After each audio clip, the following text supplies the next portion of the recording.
Oh, hey babes, it's Sharonda Sadora with Brazen Babe Reviews. Happy after Mother's Day. I'm still a little,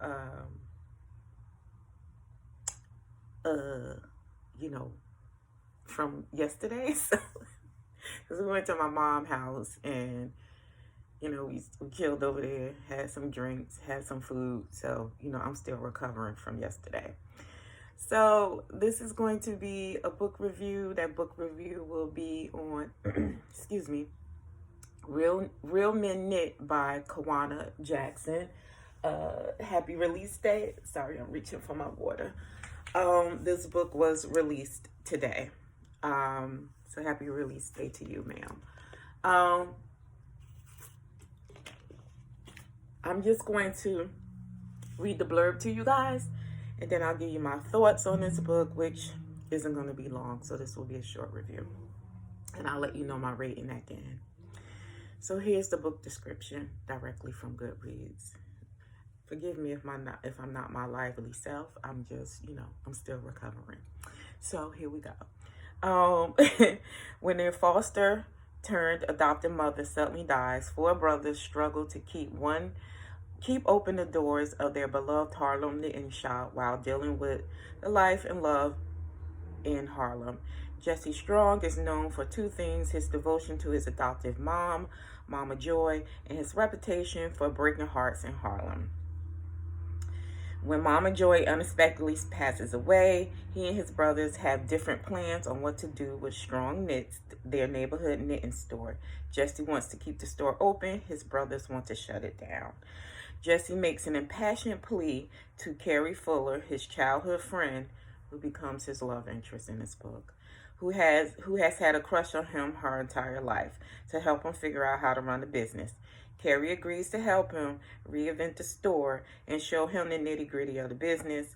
But the more time they spend together, the more the chemistry builds. Carrie knows Jesse's history, doesn't believe this relationship will exist longer than one can knit one purl one.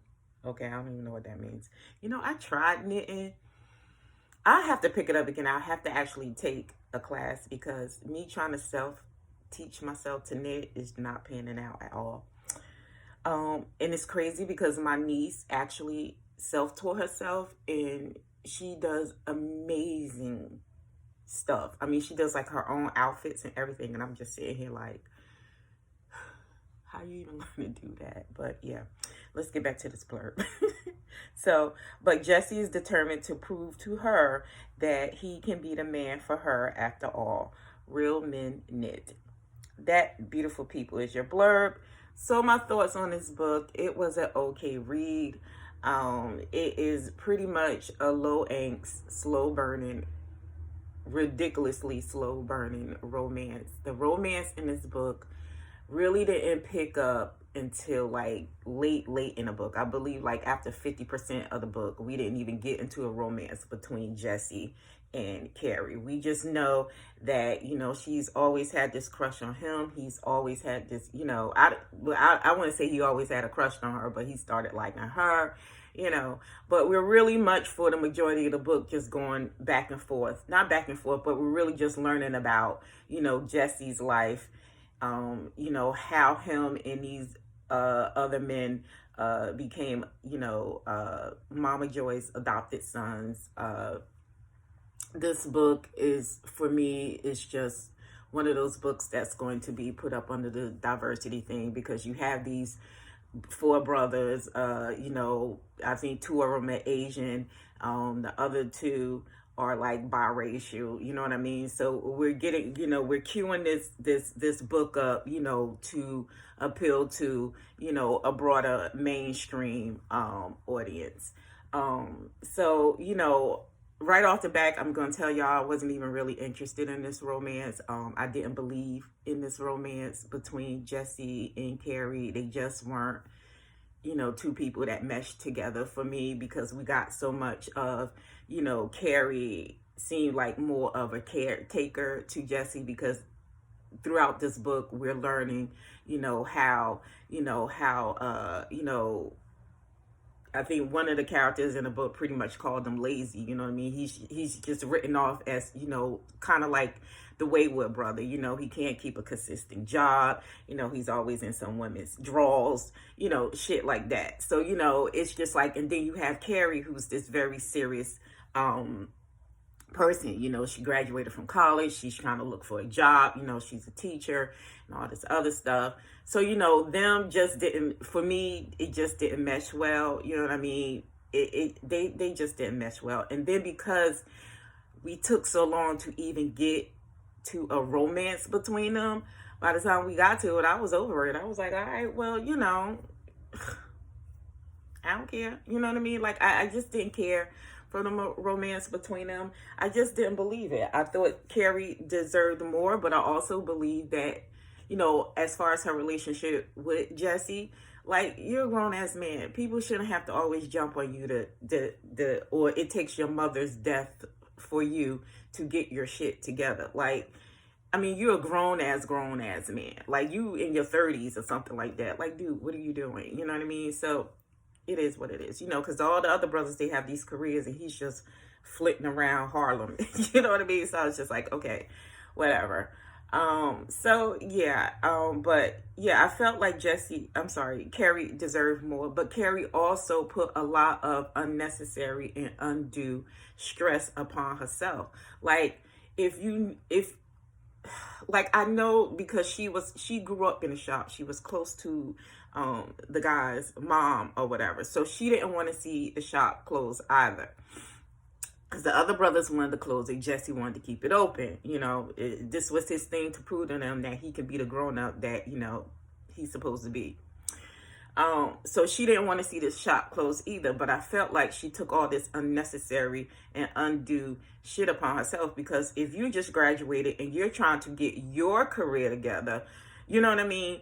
Why are you so focused on trying to help this man save the shop? You know what I mean? But it's because she's in love with him, always been in love with him. And she, even though throughout the story, she's kind of like, I thought she was kind of like, a little bit flinty too, as far as her feelings. Cause it's like, he's a good guy. He's not that guy. But she thought of him as that, as everybody else pretty much did, lazy Jesse, or, this ain't gonna last long, or blah, blah, blah. So I was just like you're either gonna support the man or you're not, you know what I mean? So it was okay.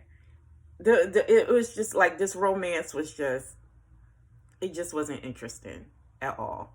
I do like the mentions of keeping, property, because, it's always, put upon us that, in order to get this generational wealth that, people should own property and da-da-da. So I like that she kind of put that in there. I was rooting for Jesse to keep the store and make the store successful, because I love, things of that, especially with, Black people of color, minorities. We should have some type of, it's already went out. We should have some type of, generational wealth. You know what I mean? And I was really upset that the brothers were just like, we just going to sell it, split, and blah, blah, blah, blah. And it's just like, how are we as a people are supposed to keep this wealth within our families and stuff like that, if every time we get our hand on something, we're so quick to sell it and get rid of it, especially in New York and stuff like that, where you have, Black people that are being pushed, Black and brown people that are being pushed out of Harlem and the Bronx and stuff like that, because of this, this over gentrification that is coming in. So I did like the mentions of that. So, overall, as a whole, I think it is a good story. As far as this being a romance, not so much. So for me, I'm going to rate this 2.5 stars. Well, on Goodreads, it'll be 2, but I'll rate it to, for my purposes, it'll be like a 2.5 star rated read for me. I just wanted the romance to be a little bit more interesting. I just wanted to see or feel something between Jesse and Carrie, and I just didn't like the romance between them. Just wasn't believable. I thought they would have just been better off as like either friends or fuck buddies. It is what it is. So the book has its the book has its good things and it has its bad things, you know what I mean? So at the end of the day, if you love a series where it's focus around, because this is going to be a series, we're going to get stories on the other 3 remaining brothers. So if you're so interested, if you love, slow burning, low angst romances, which I am actually becoming to like a lot more, like the more I read them, because this is what I'm coming across a lot now. But this story just didn't work for me. But if you like slow burning, low angst romances, kind of like, I guess you could say friends to lovers type of a romance, then check out Real Men Knit. And that's it for me. I can't believe this damn light went out. Child, I'm about to go get back in my bed. I'll see y'all on the flip side.